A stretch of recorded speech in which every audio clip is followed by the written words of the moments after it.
Hello everyone, my name is Zeotrex, and today we're going to be taking a look at the Super Mario Galaxy movie. Mario Galaxy is obviously the sequel to the first Mario movie, and this one follows Mario and Luigi as they embark on an adventure across space to save Rosalina. That's all I can really say. There's a lot that happens in this movie, so let's just get into it. Mario Galaxy is a very important game to me. I had some high expectations going into this film, whereas the first one, I went into it, I liked Mario. I went into it, I came out satisfied because it wasn't really adapting like a thing that really meant a lot to me. Like I love Mario. Mario means a lot to me, but Mario Galaxy more so has a very special place in my heart. So where I had a much higher expectation going into this film because of how much Galaxy meant to me. And I'm just gonna say it's not bad. This movie wasn't terrible. I had fun with it. But in terms of what I expected, I was let down and disappointed. So let's just get into what I did like about the movie after I take a sip from my monster. And that, again, I just had a lot of fun with it. It was never a boring adventure. And the film constantly had my attention, which I think it could be. I think that it could be a bit of a detriment because it kind of leads into some of the flaws of the film. But there were there were just little mini things that I had a lot of fun with, and because I love Nintendo, I'm a massive Nintendo fan. I got a big joy out of this film. Like again, as a major, it, I got a massive treat when it came to all the Mario references, when it came to all the things, and uh, like little musical cues or like little sound effects or seeing like little power ups on screen. Like things like those really made this a treat to watch. Um, Which I know how that sounds. I know it's like, oh, I don't actually care for the story. I just care for references. But I'll get into this in a second. Visually, I think this movie is also pretty. It's gorgeous. This visually and musically, I think that's where the movie shines the best. Brian Tyler's score is on full blast here. There's no '80s song replacing it. It is fucking fantastic. Especially since it is scoring Mario Galaxy, which was already a great score. So hearing those new renditions of like Gusty Garden Galaxy or the Luma theme genuinely did bring a tear to my eye. This is such a phenomenal soundtrack. And again, Mario Galaxy has such great potential on what it could do visually that it works here. I love how this movie looks. It is so gorgeous. I can't wait to get a 4K release of this. I also think the new additions to the cast, like the new characters and whatnot, were great. Brie Larson as Rosalina was was great. I love that she got this role, and I hate that I like retroactively. I would have hated this back in 2019. I was one of those guys for some reason, but look at me now. I'm not like that. Benny Sadfi as Bowser Jr. was also pretty fun, but I don't know, something about Bowser Jr., his game, like, noises are so engraved into my brain that it felt weird to not hear them played out. But I liked it. I liked his voice. But Donald Glover as Yoshi is fantastic. You can't even tell it is Donald Glover. He sounds just like Yoshi. And again, I really like the new characters to the cast. I think Yoshi was fun. Rosalina, I'll get into. And I think Bowser Jr. is a fun little villain, and I love their dynamic between him and Bowser quite a lot. So, yeah. I don't even have like a big of an issue with like the voice cast from the last movie. Like Chris Pratt, we all made fun of it, but I think it got to the point where I accepted it. Like there's like Keegan Michael Key is great, Charlie Day is great, Anya Taylor Joy, okay, whatever, fine. Jack Black was great. I just came to accept the cast, and I like it. I like this cast a lot. Now, I think this film is just a really big treat to Nintendo fans. A lot of little Easter eggs and things that will make any 40-year-old virgin clap in the theater like a seal. And again, I'm not saying that the film is good just because of Easter eggs. There are some major flaws for this film that really hold it back, in my opinion. But at least little things like those make it enjoyable to watch. Also, guys, Easter eggs and references aren't entirely a bad thing. Yeah, it's not a substitute for good writing, but at the same time, don't cry and whine just because the Mario movie is using things from the Mario world. Kinda, I don't like doing this. They're two completely fucking different films, which I think is weird. But comparing it to the Sonic movies, for example, the Sonic movies are honestly pretty bad when it, or not, at least the first two, kinda, were not, or were kind of bad when it came to using elements from the Sonic world in the Sonic movies. It got better with Sonic 3. I mean, Sonic 3 was just straight up Sonic Adventure 2, and Sonic 2 also did it. But, I mean, is it really a in your face key jingling reference if it's just a fire flower being used in the same way that the games use it? It's a Mario movie. You're gonna see Mario things. Again, there are Easter eggs and there are shameless references here and there that are key jingling. I'd say Wart was honestly a kind of nostalgia baiting key reference. I liked seeing Wart, but at the same time, he didn't really serve a plot point to the story and could have been removed. That I do think is a bit of a like key jingling thing. But again, little things such as like sound effects or music, like brother, you're watching the Mario movie. You're gonna see these Mario things. Like again, are they Easter eggs? Are they shameless references, or are they just Mario? Like, are we gonna criticize the Sonic movies for having Sonic use his rings?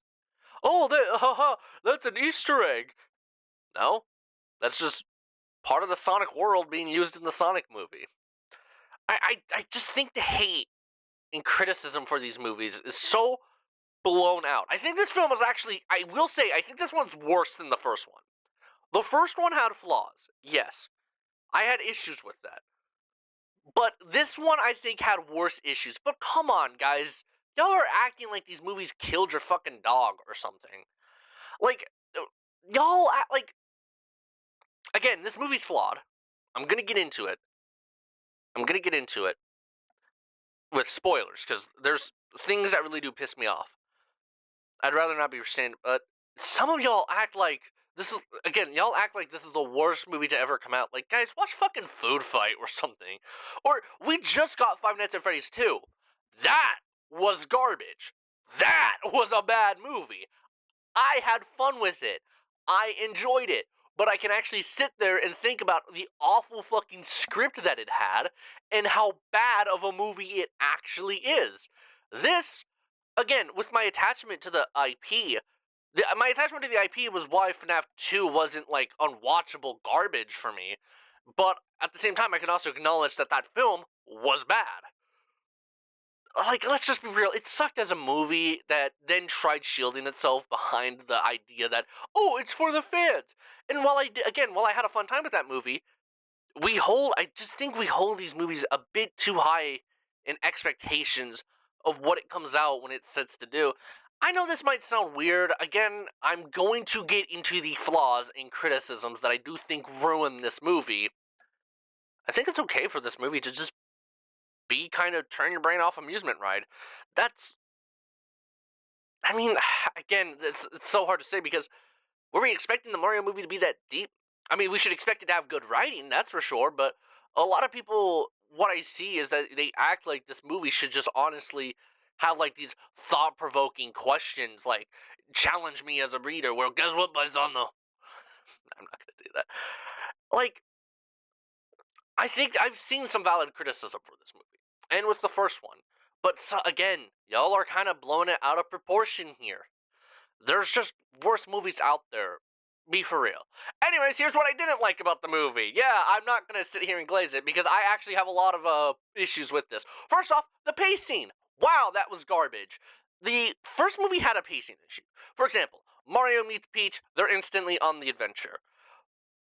But this movie is worse in the fact that it has so many things that it wants to cram in such a short runtime. So not only are you adapting Mario Galaxy, which is an issue I'll get more passionately into spoilers because again, Mario Galaxy means a lot to me. But you're also introducing King Wart from Mario 2 and all the other Mario bosses here. You're having fucking Yoshi here. You're introducing Yoshi. You got to follow up on that post credits, which really shouldn't have been a post credits. In all honesty, that didn't need to be one. You have the fucking baby characters, the Mario Odyssey dinosaur. You have Peach and Toad's adventure. You have Fox McCloud. for some reason.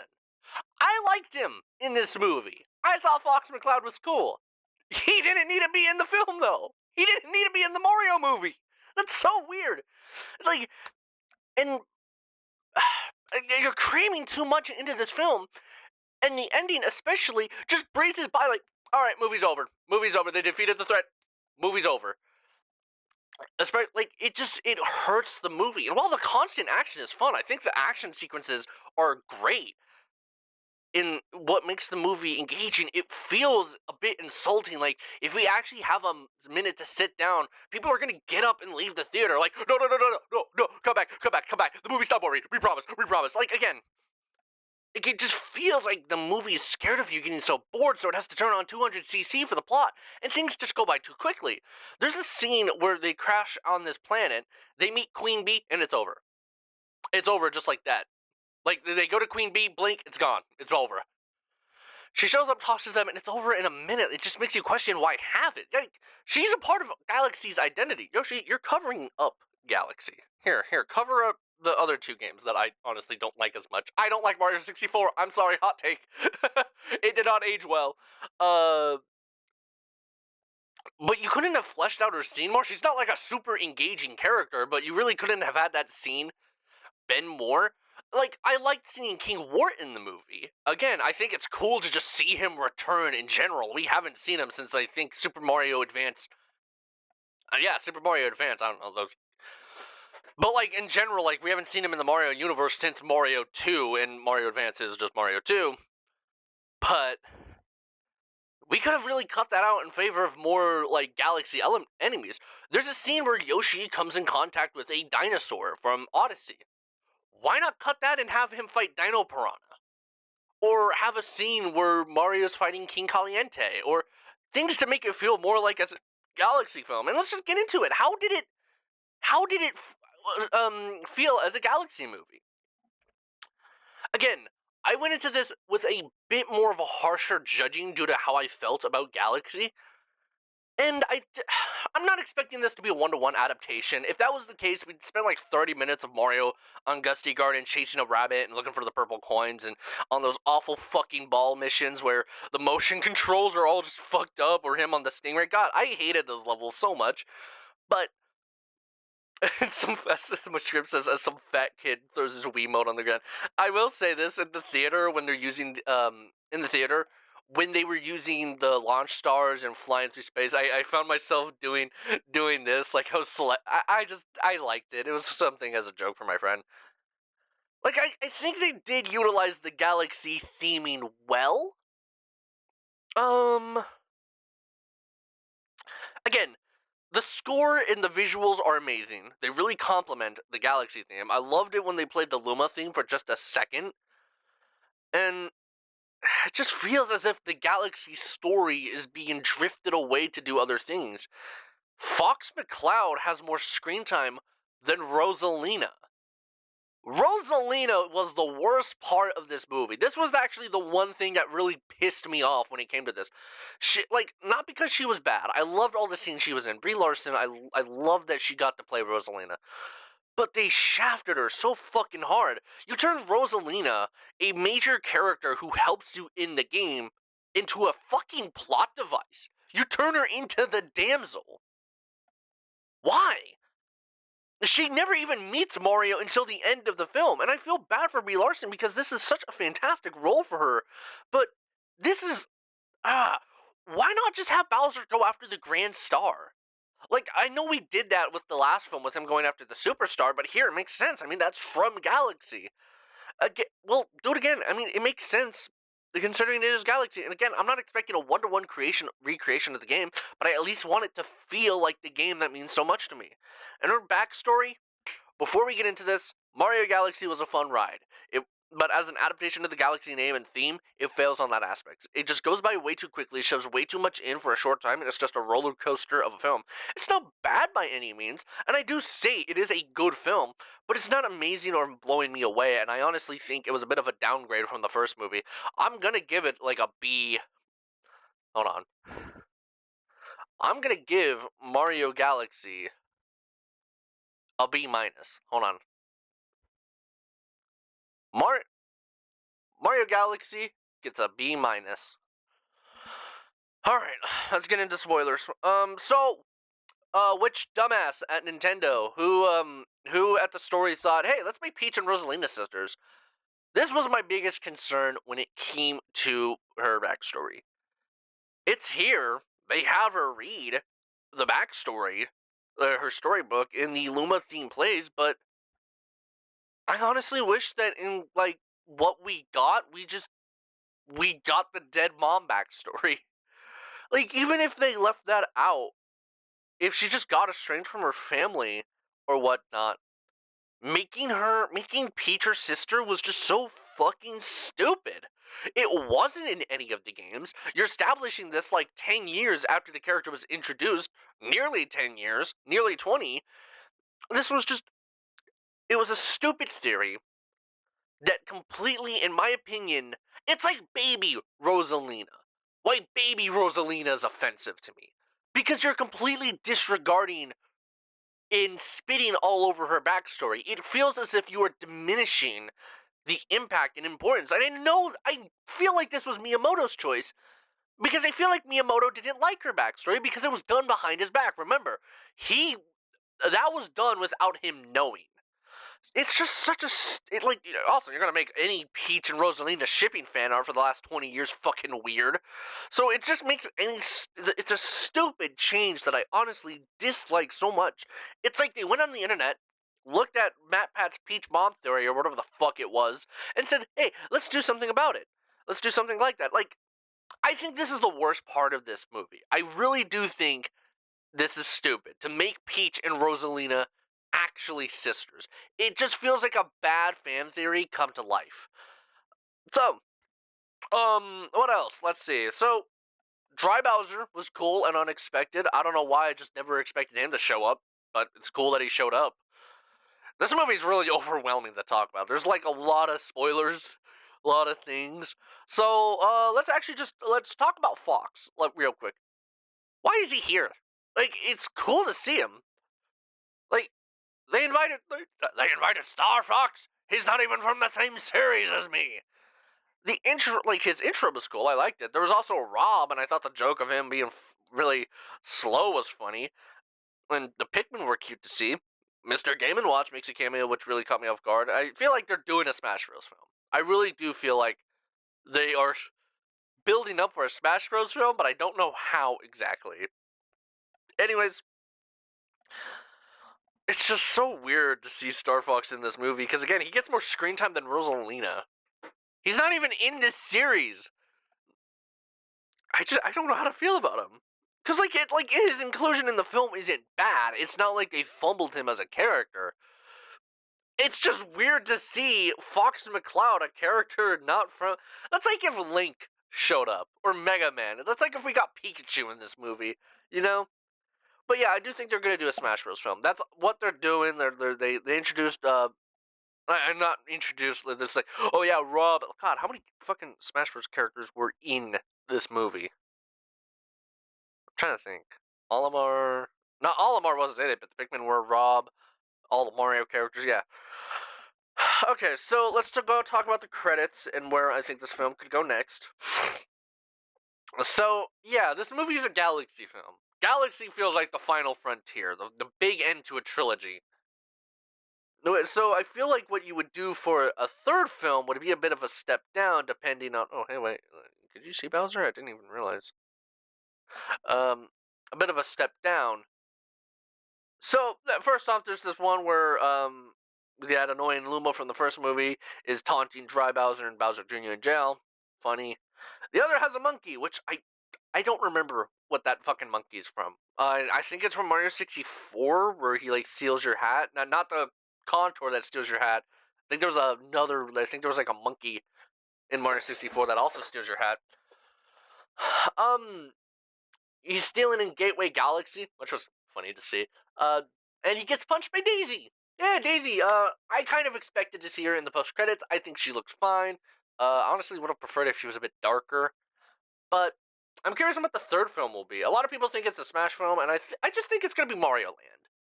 Again, bit of a step back from Mario Galaxy, But Mario Land just seems the most sense to do. I mean, Bowser and Bowser Jr. are in jail, so who knows? Maybe they're going to be omitted from the third film. But I think having Wario as the main villain or main antagonist of that is just a step. Would just be something that makes the most sense. Wario and Waluigi, voiced by Danny DeVito and Steve Buscemi. I think Ella Purnell from Fallout and Arcane should voice Daisy. I don't know anymore, man. This movie, God, I wanted to love it. I really did want to love it, but I just can't. I just can't love it. Anyways, that's it. Until my next review, might be Daredevil. I gotta catch up on that. Mortal Kombat 2, maybe. Depends if that comes out before Daredevil ends. Until then, you're Mr. Gay.